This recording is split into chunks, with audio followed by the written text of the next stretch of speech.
ভিডিওর শুরুতেই আজকে এই যে বাইকে চেপে বসেছি, যাচ্ছি ঘুরতে। অনেকদিন পর বাড়ির ৪ দেওয়াল থেকে বেরোলাম আর খুব সুন্দর সুন্দর প্রাকৃতিক পরিবেশে ঘুরতে যাব। তো চলুন আপনাদের সঙ্গেও শেয়ার করি। আর এই যে দেখুন আমরা চলে এসেছি এইখানে। দেখে কি মনে হচ্ছে গঙ্গা নদীর ধারে না দীঘার বিচে চলে এলাম। তো এত সুন্দর জায়গা, আর সবথেকে বড় কথা ঢেউ ছিল এত সুন্দর, আমার তো খুব ভাল লাগছিল। আর এই ধরনের জলের কথা ঘুরতে যাওয়ার যে কথা শুনলে আমার খুব আনন্দ হয়, আর সৃষ্টিরও তাই। তো যদিও আমি সৃষ্টির জন্য ডাবল জামা কাপড় নিয়ে এসেছি, বাই চান্স যদি ভিজে যায়। এই জায়গাটার নাম হচ্ছে ভাটরা বিল। আমরা আমাদের বাড়ি থেকে মোটামুটি 24 থেকে 25 কিলোমিটার দূরত্বে এই জায়গাটা। আর বর্ষাকালে যেহেতু আরও জল থই থই হয়, তো অনেকে এখানে ঘুরতে আসে। বিকেলের দিকে জেলেরা যখন মাছ ধরে তখন অনেকে আবার মাছ এখান থেকে কিনে বাড়িতে নিয়ে যায়। তো আমরা এসেছি দুপুরবেলা, কিন্তু আজকে দিনটা খুব ভালো ছিল, মানে মেঘাচ্ছন্ন ছিল আকাশটা। ওই জন্য দুপুরই বেরিয়ে পড়েছি, যেহেতু রোদ নেই আর পরিবেশটা ভীষণ সুন্দর আর হাওয়া বইছিল। আর বেশি হাওয়াতে ঢেউগুলো আরও বেশি উছলে উছলে পড়ছিল। দেখুন পাড়ের মধ্যে কি সুন্দর ঢেউগুলো আছড়ে পড়ছে। আর ওই যে দূরে একটা লঞ্চ মতন যাচ্ছে, লঞ্চ স্টিমার কোনটাকে কি বলে আমার ঠিক জানা নেই। তো প্রথমে এসে একটু মন খারাপ হয়ে গেছিল, কারণ এখানে যে নৌকা করে ঘোরানো হয়, তো এসে শুনলাম যে সেগুলো বন্ধ আছে, 3 দিন বন্ধ থাকবে। মানে থানা থেকে হয়তো পারমিশন পায়নি ঘোরানোর জন্য। আর এইখানে দেখুন, এখানে যখন অনেকেই ঘুরতে যেতে পারবে না বা নিজেরা নিজেদের মতন করে আনন্দ করবে, তো আমি প্রথমে বুঝতে পারছিলাম না যে এরকম একটা এত বড় টায়ার কি করতে এনেছে। আসলে এটা টায়ারটা জলের মধ্যে ফেলে তারপরে এরা কয়েকজন ভাসবে। তো যখন ওরা ওইরকম জলে ভাসছিল তখন দেখছিলাম। আর এখান দিয়ে দেখুন সারি সারি নৌকা বাঁধা, এগুলো সব জেলেদের নৌকা, এগুলোতে মাছ মারতে যায়। আর এখানে তো অনেকে জলে নেমে স্নান করছে, বাচ্চারাও স্নান করছে। আর আমরা এই যে সৃষ্টি আর আমি নৌকোতে উঠে দাঁড়িয়ে দাঁড়িয়ে একটু ছবি তুলছিলাম। মাঝে একটু ভালোই মেঘাচ্ছন্ন করেছিল আকাশটা, ওই জন্য একটু অন্ধকারাচ্ছন্ন এসছে ভিডিওতে, কিন্তু তারপরে আবার মেঘ কেটে যাওয়াতে পরিষ্কার হয়ে গেছিল। আর এইখানে দেখুন এই নৌকাটাতে করে আমরা ঘুরতে যাব, মানে এটা ঘোরানোর উদ্দেশ্যেই হয়তো, কারণ এখানে খুব সুন্দর করে সিট, মানে সোফার সিটের মতন সিট করা আছে। তো হঠাৎ করেই তখন আবার একজন বলল যে চলুন ঘুরিয়ে নিয়ে আসি। তো আমরাই প্রথম দিকে ছিলাম, প্রথম দিকে খুব বেশি লোক ছিল না, তারপরে একটু পরেই পুরো নৌকা ভর্তি হয়ে গেছিল। আর এখানে দেখুন খুব সুন্দর করে সাজিয়েছে।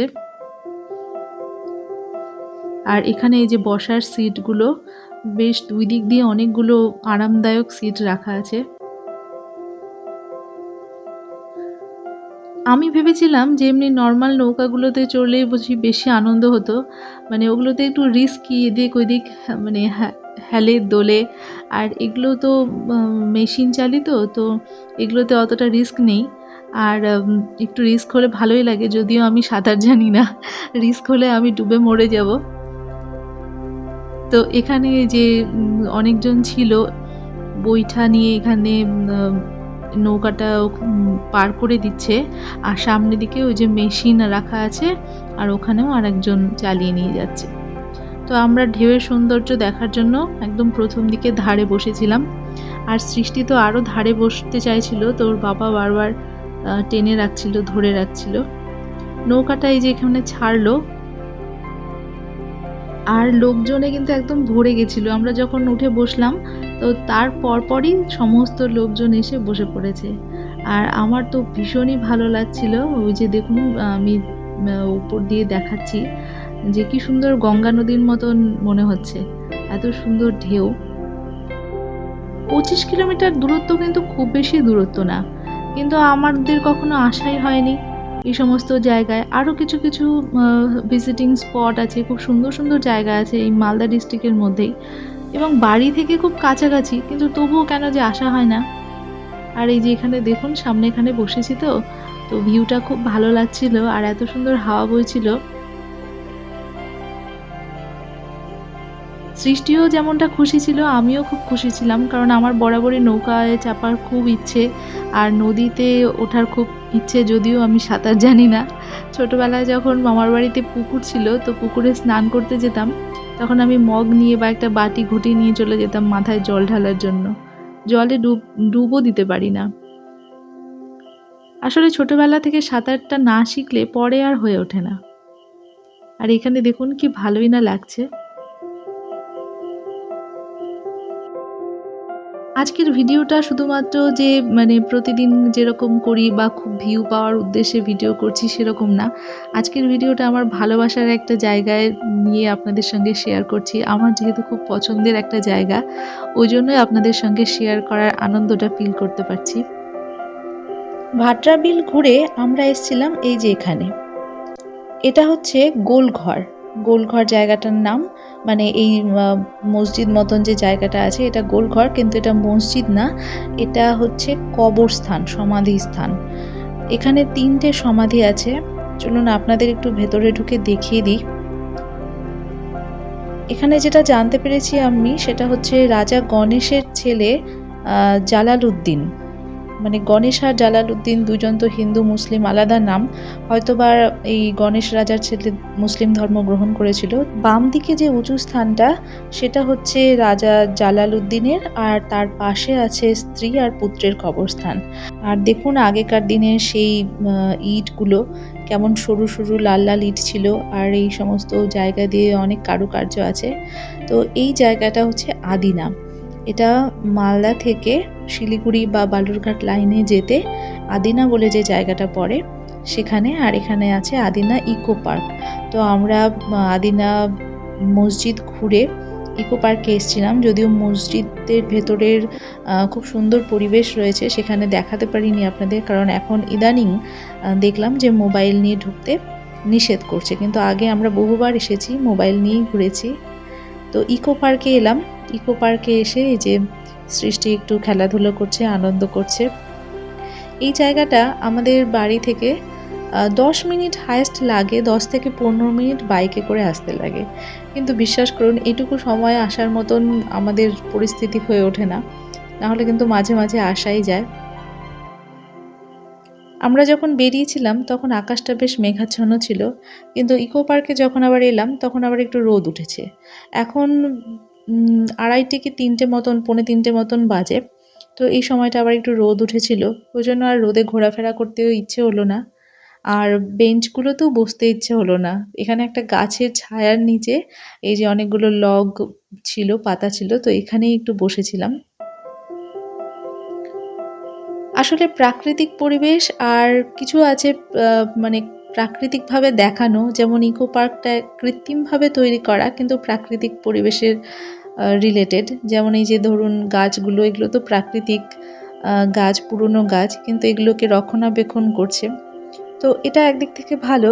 কিন্তু আমার মতে ওই যে ভাটরা বিলের যে একদম পিওর প্রকৃতি, নেচার, যেটা একদম দিয়েছে ঈশ্বর, যে প্রকৃতিটা দিয়েছে, সেই প্রকৃতির তুলনায় মনে হয় কিছুটা আর্টিফিশিয়াল মনে হয়। আমাদের এখন ঘুরতে ঘুরতে খিদে পেয়েছিল, ওই জন্য আমরা চলে এসেছিলাম একটা ধাবাতে। তো এই ধাবাটাও খুব সুন্দর, এটাও ন্যাশনাল রোডের ধারেই পড়ে, মালদা থেকে শিলিগুড়ির দিকে যেতে বা বালুরঘাট রোডের দিকে যেতে পড়বে। তো এখানে এন্ট্রান্সে খুব সুন্দর একটা গাছকে পাথর দিয়ে ঘেরা করা আছে, তারপরে এই যে মন্দির আছে, মন্দিরের মতন জায়গা করে রেখেছে হোটেলের ভেতরেই, আর এখানে পুজোও হয়, আর একদিকে কালী ঠাকুরও আছে। তো পরিবেশটা খুব ভালো, অন্যান্য হোটেলের মতন না, এখানে অনেকটা স্পেস, বিশাল এরিয়া, আর ঘুরে ফিরে সময় কাটানোও যায়। তো খুব খিদে পেয়েছে জন্য আমরা আর খুব বেশি সময় নষ্ট করিনি, এই যে খাবার টেবিলে এসে বসে পড়েছি। তবে হ্যাঁ, আজকের দিনটা আমরা খুব ভালো কাটালাম, এটা আমাদের কাছে খুবই আনন্দের, বিশেষ করে আমার কাছে খুব আনন্দের। হোটেলের দেখুন ফল সিলিংগুলো কি সুন্দর করে সাজানো, তো আমার খুব ভালো লাগে ফল সিলিং, যদিও আমাদের বাড়িতে ফল সিলিং করা হয়নি, বাড়িতে আমরা করার খুব একটা ইচ্ছে ছিল না আমার, কিন্তু এই যে এই সমস্ত ডেকোরেশনগুলো খুব ভালো লাগে দেখতে। সৃষ্টি কেমন করছিল, তো আমি ওকে বলছিলাম যে ক্যামেরা দেখলেই ও এরকম করে, ক্যামেরাতে যে সুন্দর করে ওর একটা ছবি তুলবো সেটা আরও হতে দেয় না, বিভিন্ন রকম মুখের বিকৃতি করবে। আর এখানে এই যে খাবার চলে এসছে, আমি কাতলা মাছ আর একটা থালি নিয়েছি, ভেজ থালি। আর মাছ ছাড়া যেহেতু সৃষ্টি খাবে না, তো ওর জন্যই মাছটা নেওয়া। আর হাজব্যান্ড নিয়েছিল বিরিয়ানি, তো আমাদের দুজনের থেকেই ওর একটু একটু হয়ে গেছে। খাওয়া দাওয়া করে এই যে রেস্টিং প্লেসে সৃষ্টি একটু বসে পড়েছে। আর এই ধাবার ভেতরেই আবার একটু পার্ক মতন আছে, মানে অনেকটা জায়গা জুড়ে যেহেতু এরিয়াটা, তো বাচ্চাদের খেলাধুলার জন্য বেশ কিছু স্পেস রেখেছে। তো চলুন ওই জায়গাটাও একটু ঘুরে আসি। এই সমস্ত জায়গাগুলোতে বাচ্চারা খেলাধুলা করতে পারে, তো সৃষ্টি এখানে চললো না, ওর যেখানে যেখানে ইচ্ছে ও সেই সমস্ত জায়গাগুলোতে একটু আনন্দ করলো। আসলে বাচ্চাদেরও ভালো লাগে, ওদের ওই যে স্কুল শুরু হয়ে যায়, তারপরে আঁকা গান এই সমস্ত বিভিন্ন রকম ক্লাস থাকে, তার মাঝে যদি একটু ফ্যামিলিকে নিয়ে বাইরে বেরোনো যায়, ওরাও কিন্তু খুব মজা পায়।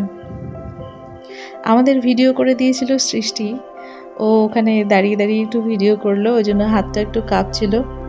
তো আমরা সবাই মিলে, তিনজনে মিলে এই যে দোলনাতে বসে গেছিলাম। সবথেকে ভালো কথা হলো আজকের ওয়েদারটা এত ভালো ছিল যে পুরো দুপুর থেকে বিকেল পর্যন্ত আমরা আনন্দ করতে পেরেছি। কারণ খুব বেশি রোদ থাকলে কিন্তু রোদ গরমের মধ্যে এই সমস্ত জিনিসগুলো আর হয় না। তো আজকে আমাদের আনন্দের অংশগুলো আপনাদের সঙ্গে শেয়ার করলাম। ভিডিওটি যদি ভালো লাগে তাহলে একটা লাইক করবেন। এখানেই শেষ করছি, দেখার জন্য ধন্যবাদ।